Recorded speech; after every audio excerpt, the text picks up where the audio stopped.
మరో మంచి ఎగ్జాంపుల్తో మనం ముందుకు వెళ్ళిపోదాం. యేసుక్రీస్తుల వారి కాలంలో ఒక యవనస్తుడు ఉన్నాడు. ఆ యవనస్తుడు ఆయనకి ఎప్పుడు దగ్గరగా ఉంటాడు. పైగా ఆప్తుడు, దగ్గరవాడు. అలాంటి వాడు ఒకరోజు హఠాత్తుగా చనిపోతాడు. ఆ చనిపోయినప్పుడు సందర్భాన్ని మనం ఒకసారి బాగా గమనిద్దాం. ఆయన ఎవరు కాదు, లాజరు. అసలు మహా ఇష్టం. అసలు చూద్దాం. యోహాను సువార్త 11వ అధ్యాయం. యోహాను సువార్త 11వ అధ్యాయము 33వ వచనాన్ని ఒకసారి మనం చదువుకుందాం. యోహాను సువార్త 11వ అధ్యాయము 33వ వచనం. 11:33 చూడండి. ఆమె ఏడ్చుటయు ఆమెతో కూడా వచ్చినటువంటి యూదులు ఏడ్చుటయు యేసు చూసి కలవరపడి ఆత్మలో మూలుగుచ్చు అతన్ని ఎక్కడ ఉంచుతారని అడుగగా. లాజరు చనిపోయినప్పుడు యేసు ప్రభుల వారు వచ్చారు. నువ్వు ఉంటే ఇలా జరిగేది కాదా అని చెప్పేసి సందర్భం జరుగుతుంది. అయితే కలవరపడ్డాడు. ముందు ఏం చేశాడంటే కలవరపడ్డాడు. ఆత్మలో మూలుగుచున్నాడు ఎందుకు? యేసుప్రభుల వారు వెళ్ళారు, ఆ చావుకు వెళ్ళాడు. ఆత్మలో మూలుగుతున్నాడు, పైగా కలవరు పడుతున్నాడు, టెన్షన్ పడిపోతున్నాడు. ఎందుకనంటే తనకు తోడుగా లాజరు ఎప్పుడు తనకు తోడుగా దేవుని పని జరిగించడానికి సహకారిగా ఉన్నటువంటి వాడు చనిపోయాడు. ఎప్పుడు తోడుగా ఉండేవాడు, దేవుని పని, యేసుప్రభుల వారు చెప్పినటువంటి పని, తండ్రి పని అంటే ఎప్పుడు సహకారిగా ఉండేటటువంటి వాడు. అయ్యో హఠాత్తుగా చనిపోయాడే. దేవుని పని తెలిసినటువంటి వాడు, దేవుని చిత్తాన్ని తెలిసినటువంటి వాడు, దేవుని గురించి అర్థం చేసుకున్నటువంటి వాడు సడన్ గా చనిపోయాడని ఆత్మలో మూలుగుచున్నాడు, కలవరపడుతున్నాడు, ఏడ్చుతున్నాడు. యేసు ప్రభువు కూడా దుఃఖపడుతున్నాడు. దుఃఖపడటానికి వెనక కారణం మీకు అర్థం కావాలి. అక్కడ కలవరపడుతున్నాడు, మూలుగుచున్నాడు, టెన్షన్ పడుతున్నాడు. ఎందుకనంటే అయ్యో నేను చెప్పినటువంటి పని, తండ్రి నాకు అప్పచెప్పినటువంటి పనిని అర్థం చేసుకున్నటువంటి వాడు, నాకు ఆప్తుడు, దగ్గరగా ఉన్నాడు, సహకారంగా ఉన్నాడు. నేను వెళ్ళినటువంటి వెంటనే నిజంగా ఆ కుటుంబం ఎంతగానో నా కోసం భలే ఆలోచనగా ఉంటదే. అలాంటి వాడు హఠాత్తుగా చనిపోయాడని 35వ వచనంలో చూడండి. యేసు కన్నీళ్లు విడిచెను. యేసు ప్రభువు కూడా దుఃఖిస్తున్నాడు. మరి ఇక్కడ లోక సంబంధమైనటువంటి దుఃఖమైతే లాజరు గురించి ఏడ్చేవాడు కాదు. అంటే ఖచ్చితంగా లాజరు దేవుని కోసం బ్రతికాడు. ఖచ్చితంగా లాజరు దేవుని పనిలో ఉన్నాడు, దేవుని పనికి సహకారంగా ఉన్నాడు. అందుకని లాజరు గురించి ఏడుస్తున్నాడు. మనం కన్నీరు విడిచామంటే నిజంగా దానికి ఎంత కారణం ఉండాలి? యేసు ప్రభు కన్నీళ్లు విడిచాడంటే కారణం ఉంది.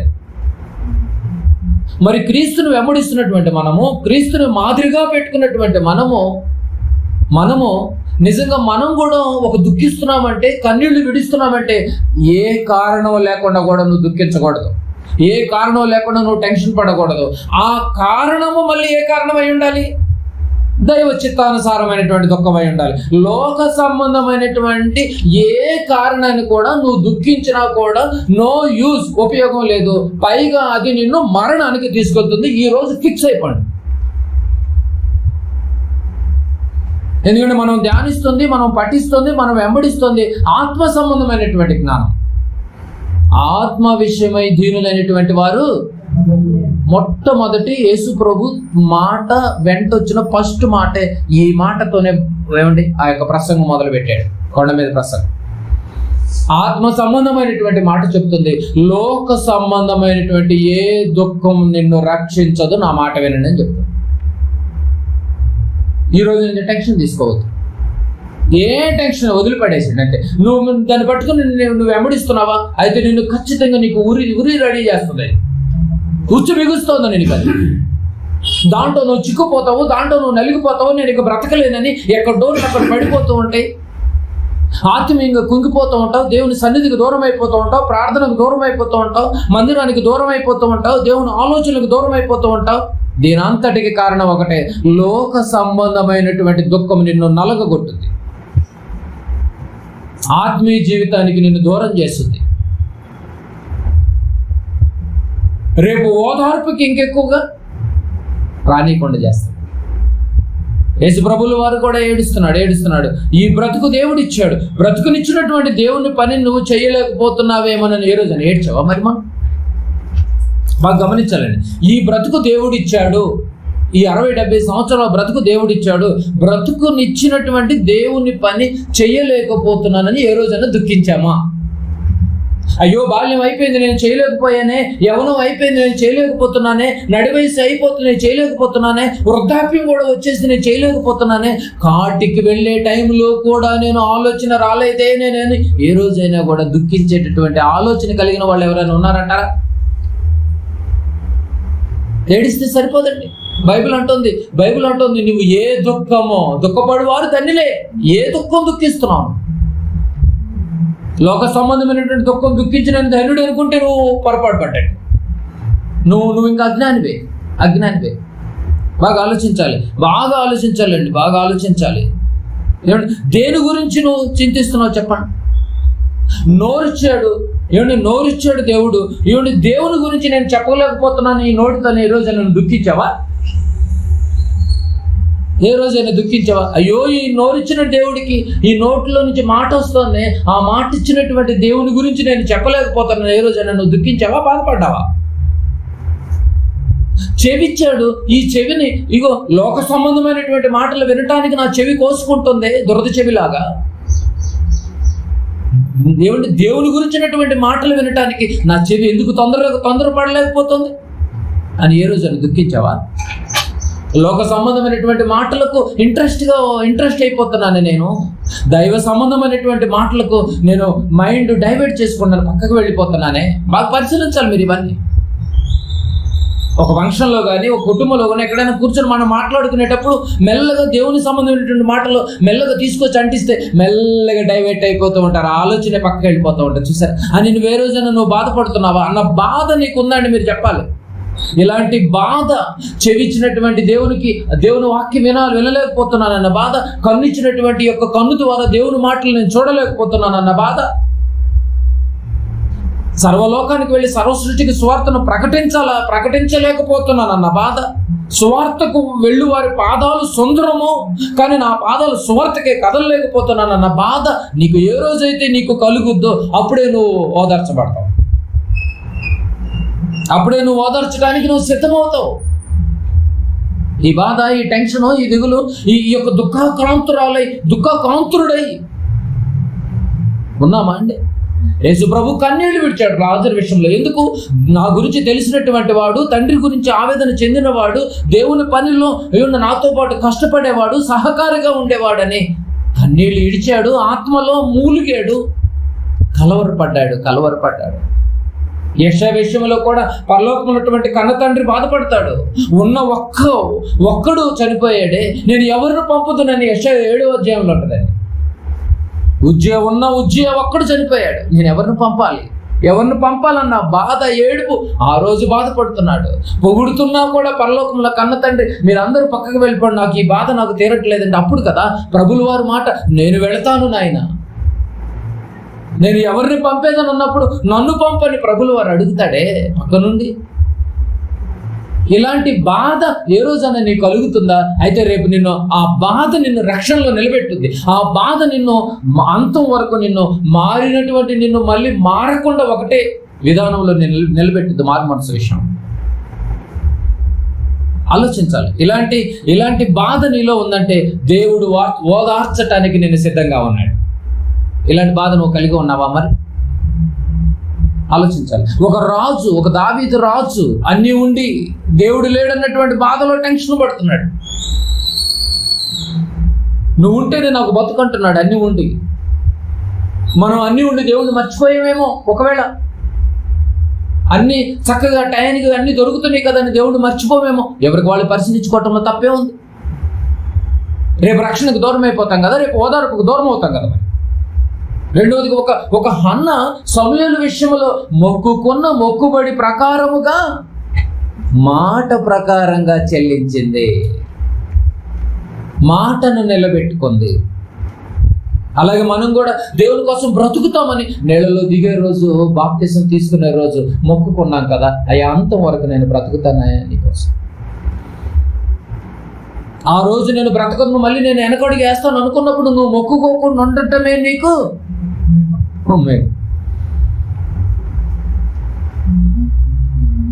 ఏ దుఃఖంతో ఉన్నాం మరి మనం? కొద్ది రోజులు దైవ చిత్తానుసారమైనటువంటి దుఃఖంతో మొదలుపెట్టి మళ్ళీ తిరిగి లోక సంబంధమైన దుఃఖంలోనికి వెళ్ళిపోయే మేము ఒకవేళ ఆత్మీయ జీవితంలో పరీక్షించుకోవటంలో తప్పే ఉంది. ఎందుకంటే రేపు ఓదార్పుకు దూరం అవుతావు కదా నువ్వు. మరో ఎగ్జాంపుల్ చూద్దాం, 4వ ఎగ్జాంపుల్ కూడా చూద్దాం. 4వ ఎగ్జాంపుల్గా ఏమండి, పౌలు గారు కూడా కన్నీరు గారుస్తున్నాడు.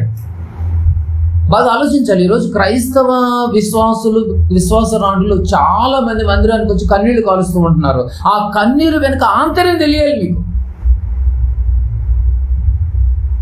కొంతమంది వాక్యం చెప్పేటప్పుడు ఏడుస్తూ ఉంటారు, కొంతమంది పాటలు పాడేటప్పుడు ఏడుస్తూ ఉంటారు, కొంతమంది మాట్లాడేటప్పుడు ఏడుస్తూ ఉంటారు, కొంతమంది మోకరించి ప్రార్థన చేసుకునేటప్పుడు ఏడుస్తూ ఉంటారు. ఎందుకు ఏడుస్తారు? అసలు ఏంటి దీని వెనక కారణం ఏంటి? దావీదు ఏడవటానికి కారణం కనిపిస్తోంది, ఏమంటే ఒక అన్న ఏడవటానికి కారణం కనిపిస్తోంది. అది బైబిల్ ప్రకారంగా ఏ దుఃఖం అనేది వివరణ మనకు అర్థమవుతుంది. యేసు ప్రభుల వారు కూడా కన్నీళ్లు విడిచాడు అన్న వెనక ఒక కారణం కనిపిస్తోంది. మరి నీ ఏడుపు వెనకాల కారణం ఏంటి? అది దైవ చిత్తానుసారమైన ఏడుపేనా? ఒకవేళ లోక సంబంధమైనటువంటి ఏడుప? దైవ చిత్తానుసారమైనటువంటి ఏడుపు అయితే ఖచ్చితంగా నీవు రక్షణలో నిలబడతావు, రేపు ఓదార్పు దొరుకుతుంది నీకు. ఒకవేళ లోక సంబంధమైనటువంటి ఏడుపు అయితే రేపు నువ్వు ఎక్కడికి వెళ్ళిపోతావని ఉంది? మరణమునకు దారి తీస్తావు. ఎంత చేసుకుని మనం మరణిస్తే ఉపయోగం ఉందండి? ఇప్పుడు పౌలు గారు ఏడుస్తున్నాడు. పౌలు గారు ఎందుకు ఏడుస్తున్నాడు? మ్యారేజ్ అవ్వలేదని ఏడుస్తున్నాడా? పౌలు గారు ఎందుకు ఏడుస్తున్నాడు? ఆయన కూడా కన్నీళ్ళు విడుస్తున్నాడు. పౌలు గారు అంటే తెలియదే ఉంది, ఆయన అపోస్తులు, నేనేమన్నా అపోస్తులకి ఏమైనా తక్కువ అన్నాడు. నేను కూడా అపోస్తులుడనే అన్నాడు. చూద్దాం ఒకసారి పౌలు గారు కూడా ఎందుకు ఏడుస్తున్నాడు చూద్దాం. మన దుఃఖం ఏంటో తెలియాలండి బాబు. మన దుఃఖం కూడా ఏంటో తెలిసిపోతుంది చూడండి, తేలిపోతుంది చూడండి మన దుఃఖం ఏంటో కదండి. మన కన్నీళ్ళు ఊరక వచ్చేస్తాయి. నిజంగా వాక్యం విషయంలో ఏడుపు రాదు అసలు ఎప్పుడు. లోక సంబంధమైనటువంటి విషయాలు ఎన్నన్నా తీసుకురండి, ఆ దాంట్లో వచ్చేది మనకి ఏంటి? ఫస్ట్ చెప్పేటప్పుడు ఏడుపు వచ్చింది అసలు.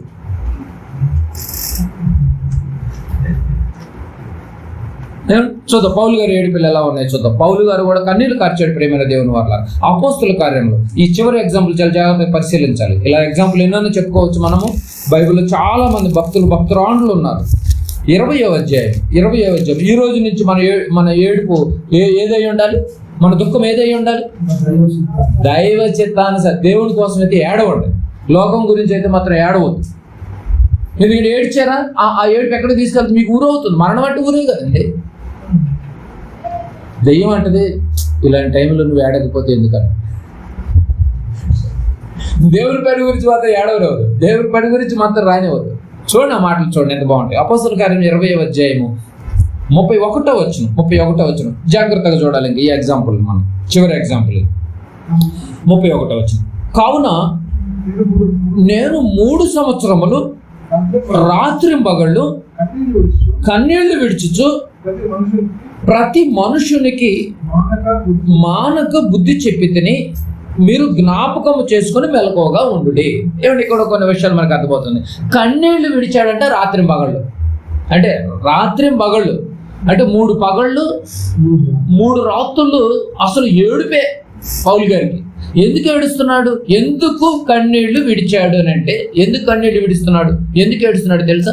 నేను ఎందుకు ఏడుస్తున్నానంటే చెప్తున్నాడు, ప్రతి మనిషికి బుద్ధి చెప్పాలి. ఏమండి? బుద్ధి అంటే వాక్యం. బుద్ధి జ్ఞానముల సర్వసంపదలు ఎవరి దగ్గర గుప్తమై ఉన్నాయి? యేసు దగ్గర. యేసు అంటే ఎవరు? వాక్యం. అంటే ప్రతి మనిషికి బుద్ధి చెప్పాలి, ప్రతి మనిషికి వాక్యం చెప్పాలి అని ఏడుస్తున్నాడు. 3 సంవత్సరాలు అంటే ప్రతి కన్నీరు వెనుక ఒక సంకల్పం కనపడుతుంది. ప్రతి పౌలు గారి కన్నీళ్లు వెనుక సంకల్పం కనపడుతుంది. ఇలాంటి దుఃఖం బాధ మనకు ఉండాలంట. ఇలాంటి దుఃఖం మరి దుఃఖమైనటువంటి బాధ మనకు ఉందంటారా? చెప్పాలి. అయ్యో నేను ఇగో బుద్ధి చెప్పలేకపోతున్నాను, నేను బుద్ధి తెచ్చుకోలేకపోతున్నాను, నేను వాక్యం చెప్పలేకపోతున్నాను, ఆ వాక్యం చెప్పిన వాక్యం ప్రకారం నేను బ్రతకలేకపోతున్నాను, ఏడుపు.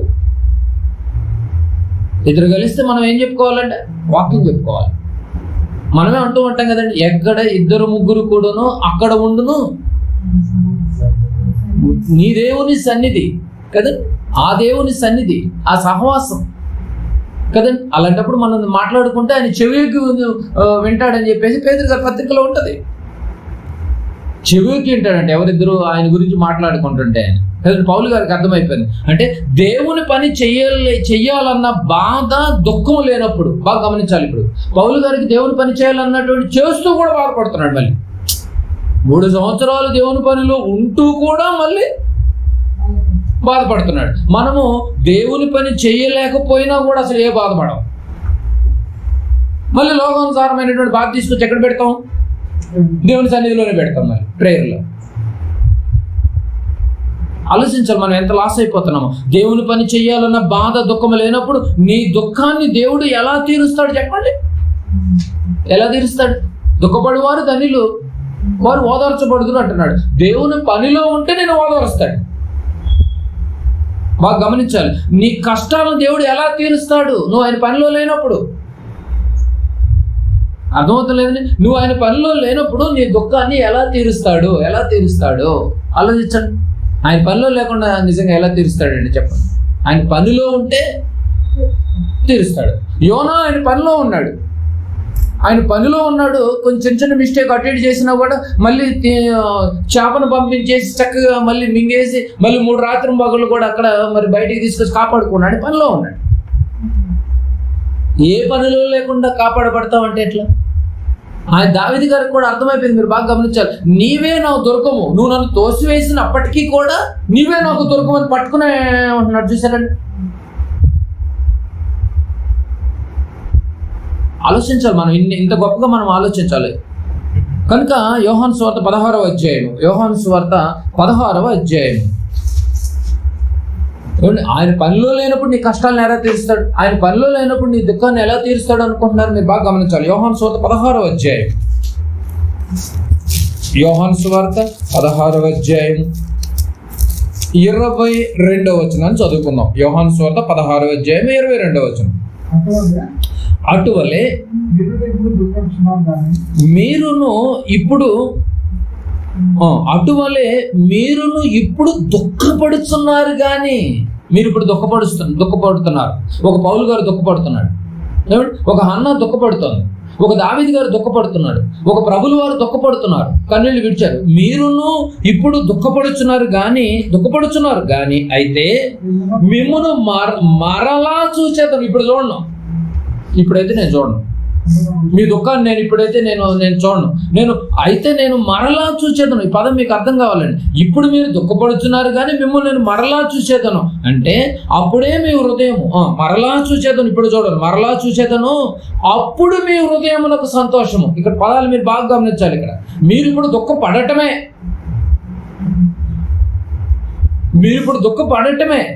మీరు బాగా మైండ్లో పెట్టుకోవాలి. దుఃఖపడేవారు ధన్యులు, వారు ఓదార్చబడుదురు. ఎప్పుడు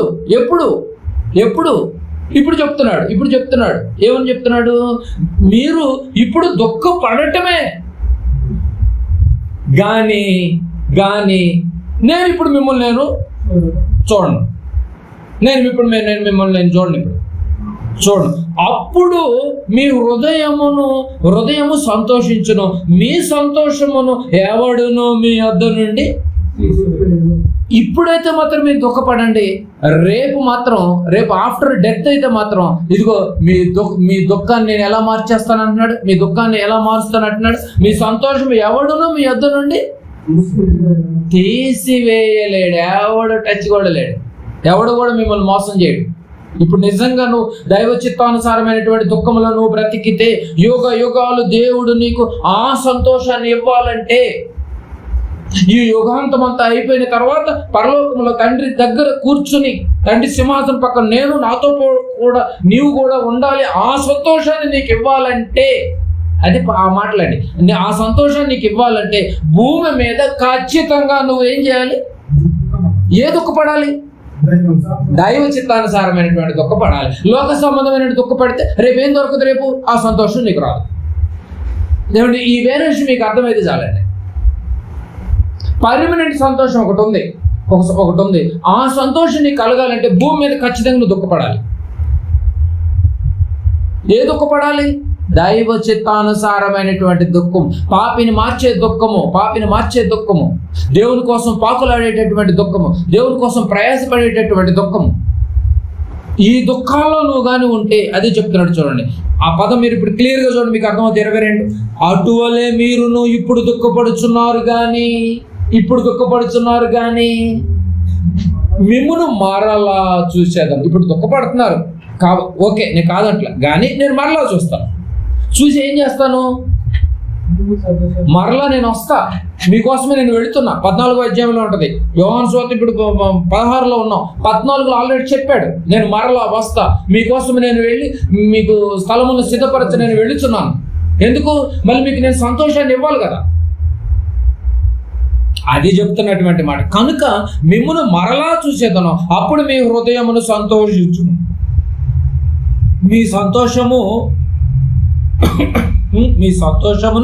ఎవడును మీ యొద్ద నుండి తీసివేయడు. కనుక ప్రియమైన దేవుని వారలారా, బాగా గమనించాలి. భూమి మీద నువ్వు ఏ దుఃఖంతో ఉన్నావో ప్రశ్నించుకో. ఇప్పుడు రేపు సంతోషాన్ని పొందుకునే దుఃఖంతో ఉన్నావా? రేపు మరణానికి దారి తీసే దుఃఖంతో ఉన్నావా? ఈ వేరియేషన్ మీకు అర్థం కాకపోతే మాత్రం చాలా ఎంతకాలం వెళ్ళి కూడా ఉపయోగం లేదు. ప్రియమైన దేవుని బాగా గమనించాలి. దైవ చిత్తానుసారమైన దుఃఖం మారు మనసును కలుగు చేస్తుంది. నెక్స్ట్ నీకు సంతోషాన్ని ఇస్తుంది. ఆ సంతోషం ఎవడు మీ నుండి తీసివేయలేడు. ఒకటి అర్థమైపోయింది. 2, ముందు దేవుని కొరకు నువ్వు ఏ పని చేస్తున్నావు ఇప్పుడు పరీక్షించు. దేవుని కొరకు మరి నువ్వేం చేస్తున్నావు? మరి ఆ సంతోషం పొందుకోవాలి, నువ్వు దేవుని కొరకు నువ్వు ఏ పని చేస్తావు? యాకోబు రాసినటువంటి పత్రిక 4వ అధ్యాయం. యాకోబు రాసినటువంటి పత్రిక 4వ అధ్యాయం. ఎంత దేవుని యొక్క మాటలు, ప్రభు మాటల ఆంతర్యం మీకు అర్థమవుతుంది కదండి. ఒక లైన్ మనం తీసుకున్నాం ఈరోజు. ఏ లైన్ అది? దుఃఖపడి వారు ధన్యులు, వారు ఓదార్చబడదు. ఎంత సింపుల్గా చెప్పేసాడండి ప్రభులు వారు, టూకీగా చెప్పేసేసాడు. దాన్ని మనం ఒక్కొక్క మాట విశదపరుచుకుంటూ ఉంటే, పరిశోధన చేసుకుంటూ ఉంటే, ఏ దుఃఖం, ఎవరు ఓదార్చబడతారు, ఎలాంటి దుఃఖం కలిగి ఉండాలి, యేసు ప్రభువు వారు ఎందుకు అంటున్నాడు, లోక దుఃఖం వేరు, దైవ దుఃఖం వేరు. దానికి మళ్ళీ ఎన్నో ఎగ్జాంపుల్. బాగా ఆలోచించాలి. యాకోబు రాసిన పత్రిక 4వ అధ్యాయం. యాకోబు రాసినటువంటి పత్రిక 4వ అధ్యాయం. స్వయాన యేసు ప్రభువు వారి సహోదరుడు. యాకోబు రాసిన పత్రిక 4వ అధ్యాయము 9వ వచనం చదువుకుందాం. 9వ వచనం ఎంత బాగుంటుందో చూడండి. వ్యాకులపడుడి, దుఃఖపడుడి, ఏడువుడి. ఏ విషయంలో? భర్త కొట్టాడని ఏడవటమా? ఏమండి? ఎగ్జాంపుల్గా మీరు అని తీసుకోండి. అయ్యో నేను లోకంలో బతకలేకపోతానని ఏడుపా, చదువుల్లో రాణించలేకపోతానని ఏడుపా, ఫస్ట్ ర్యాంకులు కొట్టలేనని ఏడుపా, మంచి సంబంధం దొరకలేదని ఏడుపా, అందంగా లేనని ఏడుపా? ఇదే కదండి లోకంలో ఉంది. మన మధ్య డాక్టర్ బట్టతలు అని చెప్పేసి వెళ్ళి ట్రాక్ మీద పెట్టి చనిపోయాడు. డాక్టర్ అయ్యి ఉండి నాకు బట్టతల, నాకు వివాహాలు ఇచ్చేవాళ్ళు ఎవరు లేరని చనిపోయాడు. ఇదా నీ దుఃఖం? సమాజంలో జరిగేది మీతో చెప్తుంది. నేను బాగా గమనించాలి. మీ వ్యాకుల పడి అని టెన్షనేనండి బాబు. ఏమంటే ప్రసంగ గ్రంథంలో ఉంటుంది, వ్యాకులమును, నీ హృదయమును, నీ యొక్క దేహమును చెడుపు వ్యాకులమును తొలగించుకోలేడి అని ఉంటుంది. సరే, వ్యాకులపడి పడుకుడి, దుఃఖపడుడి, ఏడువుడి. మీ నవ్వు దుఃఖమునకు, ఏమండి, మీ నవ్వు దుఃఖమునకును, ఈ పదాలు అంటర్లైన్ చేసుకోండి, మీ ఆనందము చింతకును మార్చుకోగలుగుతారు. ఇట్లా హ్యాపీగా ఉంటారా? ఈ హ్యాపీ దేనిగా మార్చుకోవాలి? చింతగా మార్చుకోవాలి. ఏ చింత? లోక సంబంధమైన చింత, దైవ సంబంధమైనటువంటి చింత. ఏ చింతకు మార్చుకుంటాను ఇప్పుడు? మరి మార్చుకోగలవా? అందరూ హ్యాపీగా ఉండాలి, అందరూ బాగుండాలి, అందులో నేను ఉండాలి. కొటేషన్లు బాగానే ఉన్నాయి. అంటే ఎప్పుడూ బాగుండాలనే ఓదార్పొద్దా నీకు? ఇక్కడ నువ్వు బాగున్నావు అంటే రేపు కష్టపడాల్సి వచ్చింది. ఇక్కడ నువ్వు దేవుని కోసం కష్టపడితే, నలిగితే, ఆత్మీయ జీవితంలో కుంగిపోతే, నీవే నాకు దుర్గము, నీవే నాకు కోట అని నువ్వు దేవుని కోసం ప్రయాసపడగలిగితే, ఇక్కడ దేవుని కోసము దైవ సంబంధమైనటువంటి దుఃఖముగా నీ యొక్క ఆనందాన్ని నువ్వు మార్చుకోగలిగితే, అదే కదండి చెప్తుంది. మార్చుకోమంటున్నాడా లేదా? మార్చుకోండి అంటున్నాడు. ఈ లోక సంబంధమైన దుఃఖంలో నువ్వు ఆనందిస్తున్నావేమో, ఇమీడియట్ గా దైవ సంబంధమైన దుఃఖంలోకి మారిపో. మారితే నువ్వు ఓదార్చబడతావు. అంటే భూమి మీద బ్రతికినంత కాలం దేవుని కోసం నువ్వు బ్రతకగలిగితే నువ్వు రెట్టింపే. మార్చుకోగలిగితే రేపు 100 రెట్లు రెట్టింపు. యాకోబు గారు ఎంత మంచి మాట చెప్తున్నాడు. మీ ఆనందము చింతకును. ఏంటమ్మా ఎందుకు ఏడుస్తున్నావు నువ్వు ఎప్పుడంటే? ఎప్పుడు ఏడుస్తావు? దేనికి ఏడుపు? నీ ఏడుపు వెనక ఆంతర్యం ఏంటి? ఇప్పుడు లోకం మొత్తం పాడైపోయిందని ఏడుపు. లోతు ఆనాటి లోకం చూసి ప్రతి దినము ఏడుస్తూనే ఉన్నాడు. మరి మన ఏడుపులు, మన దుఃఖాలు. అందుకే అంటున్నాడు చూడండి, ఎంత బాగుందో చూడండి ఆ మాట. ఎంత బాగుందండి. మీ నవ్వు దుఃఖమునకును, మీ ఆనందము చింతకును మార్చుకొనుడి. అందుకేనండి ఆనందించుడి. మరలా చెప్పుదును, ప్రభువులో ఆనందించండి. ప్రభువులో ఆనందించడం అంటే ప్రభువులు ఎవరు ఆనందించట్లేదు అంటే ప్రభువులో కష్టపడుతూ ఆనందించాలి. కష్టపడుతూ ఆనందించాలంటున్నాడు. చూసారండి. మరి మార్చుకోగలుగుతాం. మార్చుకుంటే రేపు బెనిఫిట్ ఉంది. లేదు నేను మార్చుకోలేను, కన్వర్ట్ చేసుకోలేను అనుకుంటే నీ ఇష్టం. ఏమిటి ఇక్కడ నుంచి మరొక కంట్రీకి వెళ్ళాలి అంటే అక్కడ ఉన్నటువంటి డాలర్ని మనం ఇక్కడే కొని పెట్టుకుని వెళ్ళాలి. అక్కడ లేనే మార్చుకోనండి, నేను ఇండియన్ కరెన్సీని ఎత్తుకుపోతానంటే ఎట్లా? అక్కడికి వెళ్ళిన తర్వాత నీ ఎవడ చెల్లదు. అది అర్థమైందండి మీ పాయింట్? అక్కడ డాలర్స్ నడుస్తాయి, ఇక్కడేమో ఈ నోట్లు నడుస్తాయి మనకి. ఇక్కడ ఇండియన్ కరెన్సీ, అక్కడేమో ఫారిన్ కరెన్సీ. అక్కడ నువ్వు కన్వర్ట్ చేసుకోవాలి. అలాగే నీ ఆనందాన్ని దేవుని యొక్క దైవ చిత్తానుసారమైనటువంటి దుఃఖంగా నువ్వు ఇక్కడే కన్వర్ట్ చేసుకున్నావు, రెడీగా ఉన్నావు అనుకో, రేపు ప్రభు వచ్చిన తర్వాత మేఘాల్లో కూడా తీసుకుని వెళ్ళిపోతాడు కదా.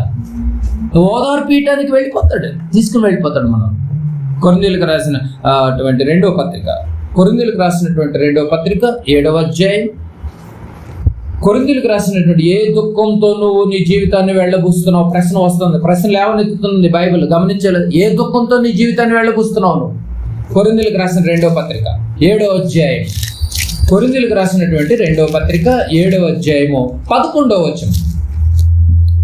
కొరింథీయులకు రాసిన 2వ పత్రిక 7వ అధ్యాయము 11వ వచనాన్ని ఒకసారి చదువుకుందాం. 7:11. మీరు బాగా గమనించాలి. పైన మనం గమనించాం, రక్షణార్థమైనటువంటి మారు మనసు కలుగు చేసినట్టుగా అర్థమైంది వచ్చాం మనం. నెక్స్ట్ 11లో చెప్తున్నాడు చూడండి. మీరు ఇప్పటి వరకు విన్నారు కదండి, మీరు దేవుని చిత్త ప్రకారము పొందిన ఈ దుఃఖము. ఏ దుఃఖం అర్థమైపోయింది మనకి ఇప్పుడు? దేవుని చిత్తానుసారమైన చిత్త ప్రకారము పొందిన ఈ దుఃఖము ఎట్టి జాగ్రత్తను, ఎట్టి దోష నివారణకైనా, నీ దోషాన్ని కూడా గడుగుద్ది ఈ చిత్తం, ఈ దుఃఖం. నీలో ఏ దోషాలున్నా ఆ దోషాలన్నీ ఈ దేవుడు నిన్ను కొట్టేస్తాడు. అర్థమవుతుంది మీ పాయింట్? దోష నివారణ, ఎట్టి దోష నివారణకైనా ప్రతి వాదమును, ఎట్టి ఆగ్రహమును, ఎట్టి భయమును, ఎట్టి అభిలాషను, ఎట్టి ఆసక్తిని, ఎట్టి ప్రతి దండనను మీలో పుట్టించునో చూడుడి అని ఆ కార్యములను గురించి సమస్త విషయములోనూ మీరు నిర్దోషులై ఉన్నారని రుజువు పరచుకొంటిరే. ఇదే రుజువు. దైవ చిత్తానుసారమైనటువంటి దుఃఖము నువ్వు కలిగి ఉంటే, మీరు కలిగి ఉంటే నిజంగా దేవుని ఇష్ట ప్రకారంగా పొందినటువంటి దుఃఖాలు కానీ నువ్వు కలిగి ఉంటే నీ దోషాలను కూడా నివారణ చేస్తుందండి.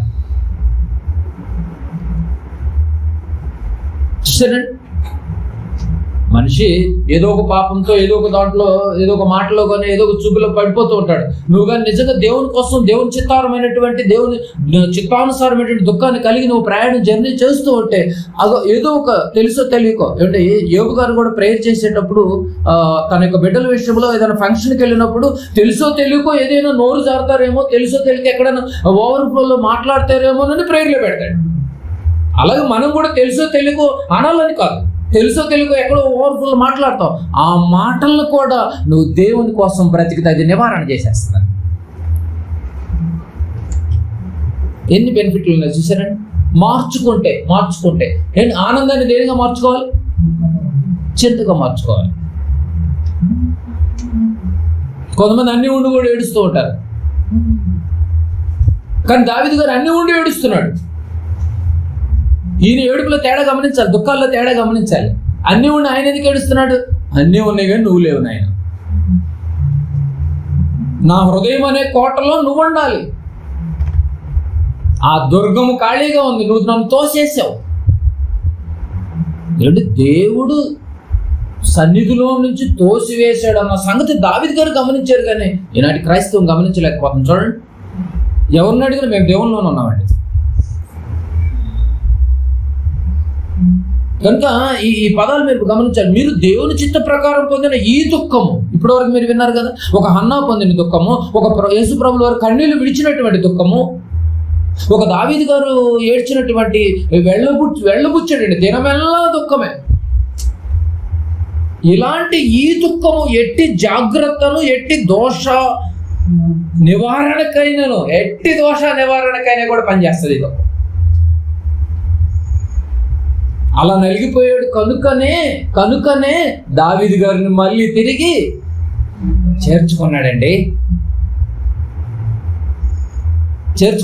నివారణ జరిగింది. చేశారండి, చేర్చుకున్నాడు. కనుక ప్రియమైన దేవుని వారలారా, మన ఇష్ట ప్రకారంగా పొందిన దుఃఖాలు ఉన్నాయి, ఆ దుఃఖాలు ఇక్కడ పనికిరావు. కనుక దేవుని ఇష్ట ప్రకారం పొందినటువంటి దుఃఖాలు కూడా ఉన్నాయి. మన ఇష్టం ఉంది, దేవుని ఇష్టాలు ఉన్నాయి. రెండు దుఃఖాలు ఉన్నాయి ఇక్కడ. దేవుని చిత్తానుసారమైన దుఃఖము నీ దోషములను కూడా నివారణ చేస్తుంది.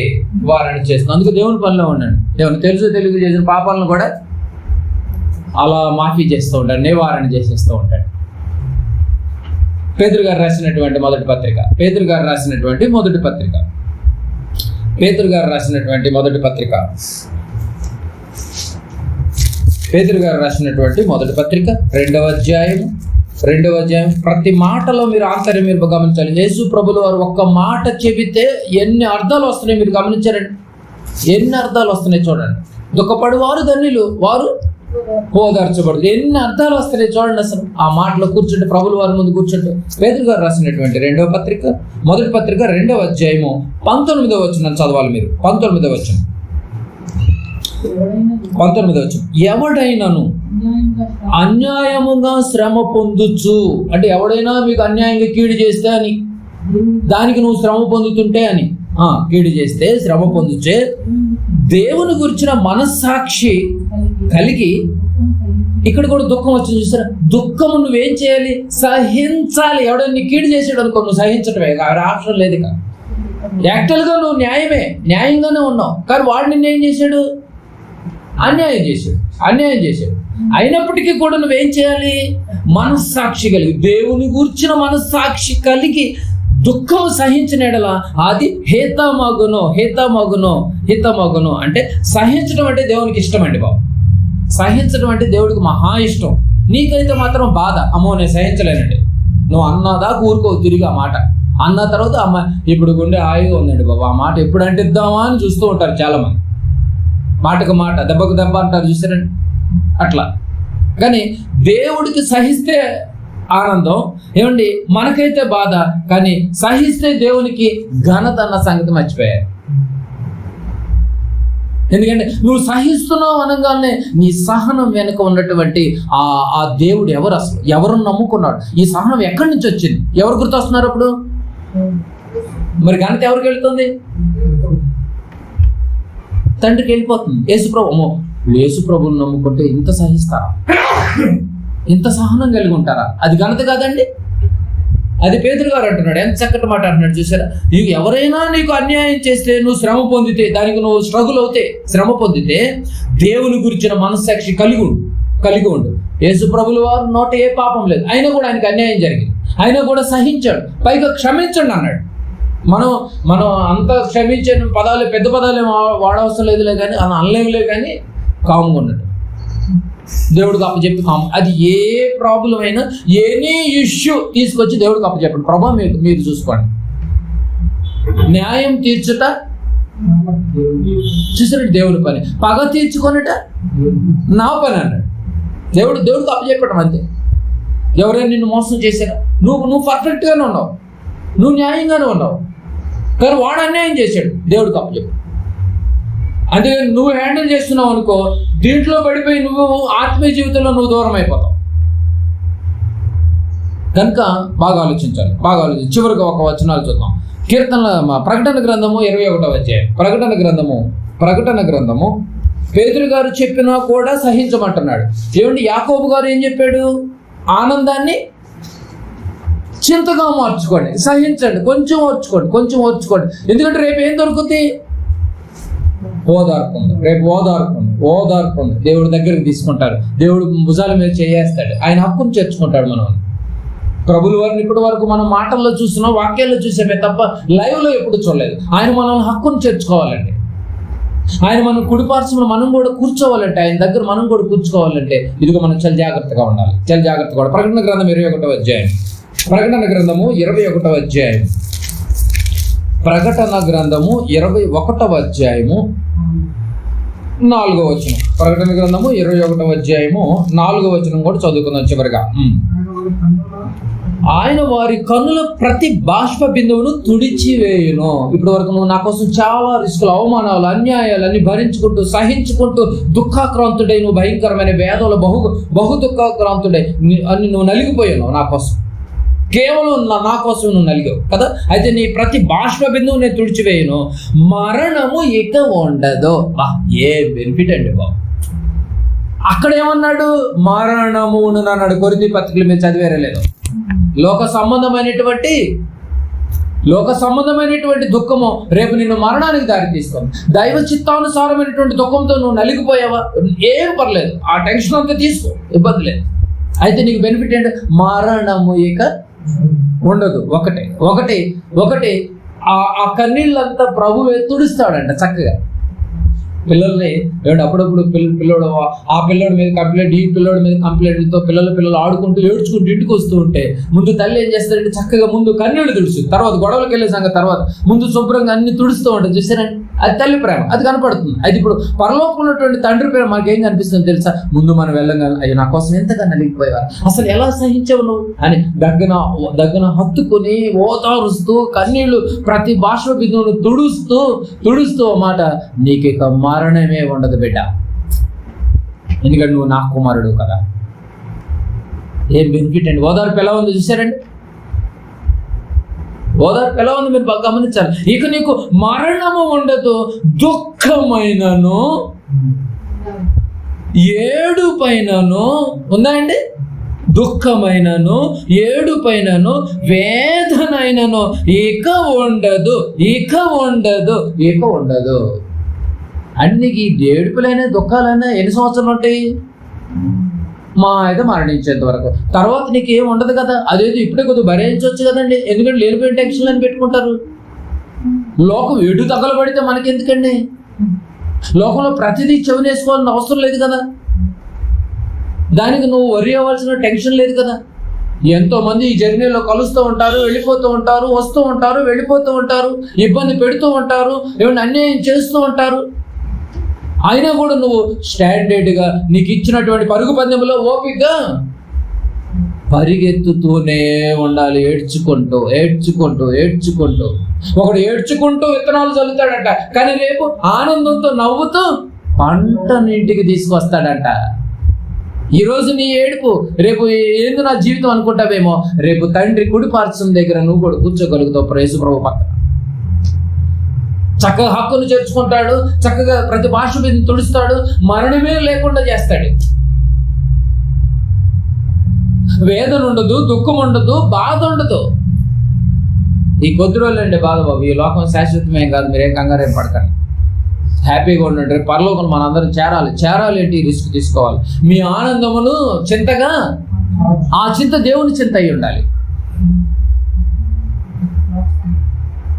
లోక సంబంధమైనటువంటి చింతలో ఒకవేళ నువ్వు నలిగిపోతున్నావేమో, ఆర్థికంగామైనటువంటి లోక సంబంధమైన చింత, బంధువులకు సంబంధించినటువంటి చింత, ఇంకా వేరే ఏ చింతలైనా మీరు పెట్టుకున్నా కూడా లాస్ట్కి అది మిమ్మల్ని ఎక్కడ తీసుకెళ్తుంది? మరణం. ఇది అర్థమైన వాళ్ళకే అర్థమవుతుంది. కనుక బాగా ఆలోచించండి, ఏ దుఃఖంలో నీవు ఉన్నావో, ఏ దుఃఖంలో ఉన్నావు, ఆ దుఃఖం అంతటిని తీసివేసి నిన్ను ఆనందపరచడానికి ప్రభు సిద్ధంగా ఉన్నాడు. మరి ప్రభు అయితే సిద్ధంగా ఉన్నాడు నిన్ను ఆనందపరచడానికి. రేపు నువ్వైతే ఏ దుఃఖంలో ఉన్నావు, పైనుంచి చూస్తున్నాడు. ఇప్పుడు ఏ దుఃఖంలో ఉన్నావు నువ్వు? నేను ఆనందపరచాలి, ఈ కుమారుని ఆనందపరచాలా, నిన్ను ఆనందపరచాలా, నన్ను ఆనందపరచాలా, ఎవరిని ఆనందపరచాలని రెడీగా ఉన్నాడు. కానీ నువ్వే ఏ దుఃఖంలో ఉన్నావు? పరీక్షించుకో. ఇప్పుడు నువ్వు ఏ దుఃఖంలో ఉన్నావు? ఏ దుఃఖంలో నీ జీవితాన్ని వెళ్ళబుచ్చుతున్నావు? దావీదు గారు అన్నీ ఉండి ఆయన జీవితాన్ని దుఃఖంతో వెళ్ళబుచ్చుతున్నాడు. ఆయన లేకపోతే నేను బతకటమే కష్టం అంటున్నాడు. హన్నా ఉంది, ఇదిగో లోకంలో నాకు అన్నీ ఉన్నాయి, కానీ ఇప్పుడు నీ యొక్క సన్నిధిలో ఇదిగో ఒక మంచి ప్రవక్తలుగా నేను తయారు చేయలేని ఒక నిర్ణయం తీసుకుంది. మొక్కుబడి చేసుకుంది, ఆ ప్రకారంగానే పెంచింది. స్వార్థపూరితమైన దుఃఖం లేదు హన్నాలో.